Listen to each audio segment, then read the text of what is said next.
ఉత్తరాంధ్ర ఆరాధ్య దైవం ఉపమాక శ్రీ కల్కి వెంకటేశ్వర స్వామి ఆలయానికి వైకుంఠ ఏకాదశి పర్వదినం పురస్కరించుకుని భారీ ఎత్తున భక్తులు పోటెత్తారు.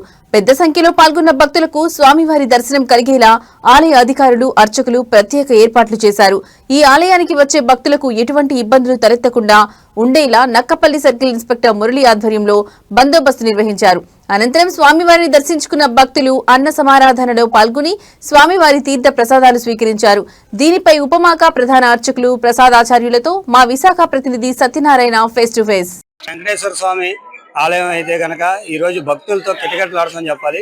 సుమారు 40 నుంచి 50,000 మంది భక్తులు అయితే ఇప్పటికే ఈ దర్శించుకున్నట్లయితే తెలుస్తుంది.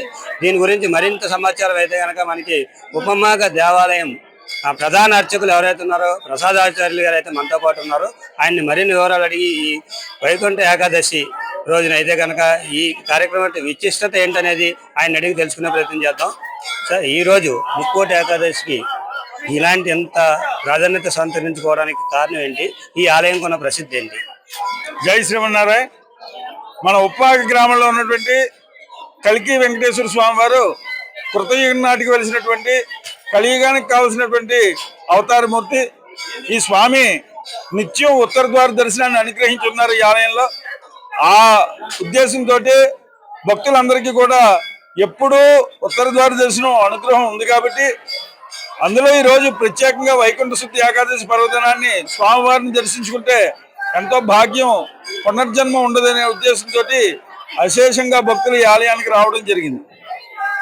ఏకాదశి పురస్కరించుకొని ప్రపంచంలో ఎక్కడా లేని విధంగా ఉపమాక వెంకటేశ్వర స్వామివారి దర్శనంలో మాత్రమే ఈ రోజు ఉత్తర దర్శనం అయితే కనుక నిత్యం ఉంటుందని చెప్పేసి చెప్పడం జరుగుతుంది.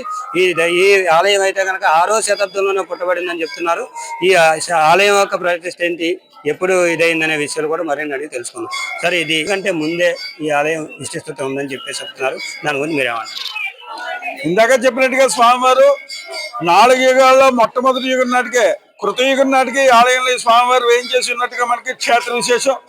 కృతయుగం, త్రేతాయుగం, ద్వాపర యుగం, కలియుగం 4 యుగాలు అయితే అందులో మొట్టమొదటి యుగం నాటికే కలియుగానికి అవసరమైనటువంటి కల్కి అవతారాన్ని, దశావతారాల్లో చివరి అవతారాన్ని ఉపమాక క్షేత్రంలో మా కల్కి వెంకటేశ్వర స్వామివారు ఇక్కడ వేయించేసినట్టుగా మనకి క్షేత్ర విశేషం.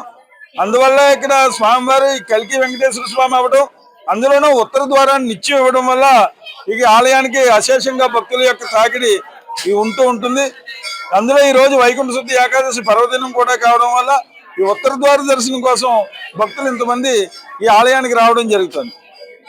ఏకాదశిని పురస్కరించుకొని జిల్లా నలుమూల నుంచే కాకుండా రాష్ట్ర నలుమూల నుంచి కూడా భక్తులు అయితే కనుక పెద్ద సంఖ్యలో హాజరవడం జరుగుతుంది. ఉపమాక వెంకటేశ్వర స్వామి ఆలయంలో భక్తులు అయితే కనుక ఈ స్థాయిలో రావడం చాలా శుభపరిణామం అని చెప్పేసి చెప్తున్న పరిస్థితి అయితే ఉంది.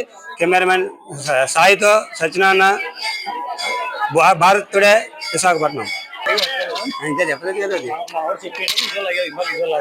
అయితే మధ్యలో సరిపోను.